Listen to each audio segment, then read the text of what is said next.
asking from the field about this war thing that we do so often is that you need to have a mission, you need to state it, and you need to have a plan and an exit game. And if we have all that stuff, it's been hard to figure it out.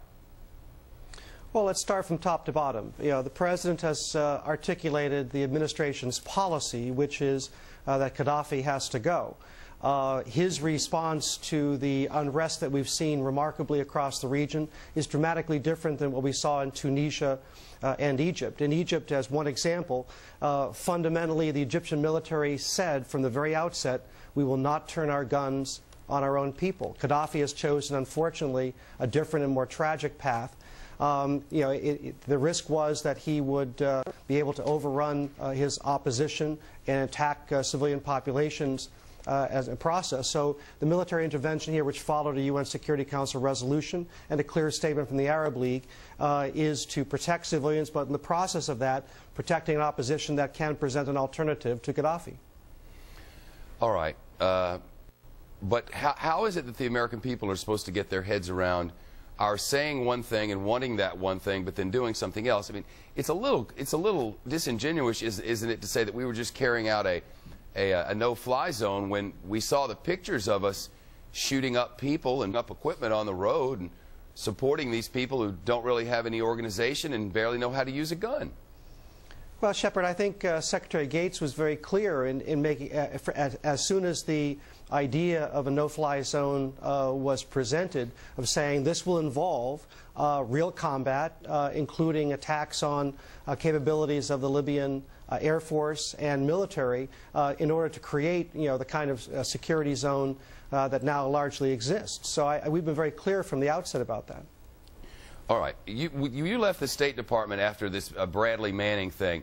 Brad-ass 87, he called himself, and he's the one who was responsible for some of this leaking to get out to the WikiLeaks. We've learned a lot from all of that. At any rate, there's been a lot widespread information about the way he was being held while in captivity and abuses of him, quite frankly, by anybody's definition. And the quote from you is, "I thought the treatment of Bradley Manning was undermining what I consider to be a very legitimate prosecution of an individual who has profoundly affected U.S. national security. Ridiculous and counterproductive and stupid on the part of the Department of Defense." Does accuracy not ever save your hide? Look, Shepard, those are very strongly held views that I have. I expressed them to an academic group at MIT. When the controversy emerged, I felt the only thing I could do was resign. That said, I do believe that in the concept of strategic narrative, the fact that for us to have impact around the world has to see that we practice what we preach.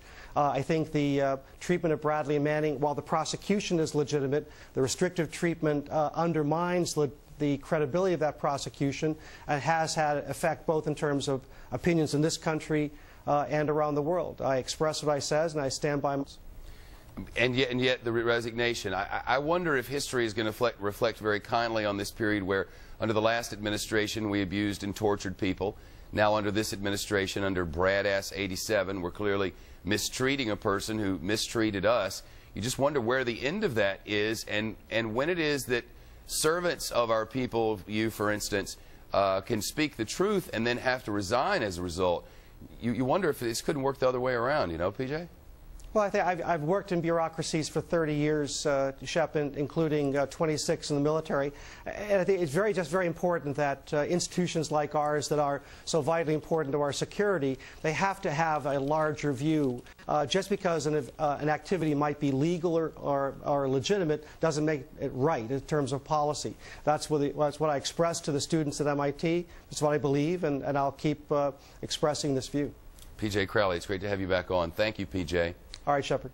P.J. Crowley, the former, spokesperson, I guess, Assistant Secretary of State. P.J. Crowley, no longer employed, resigned. New York City has a snake now.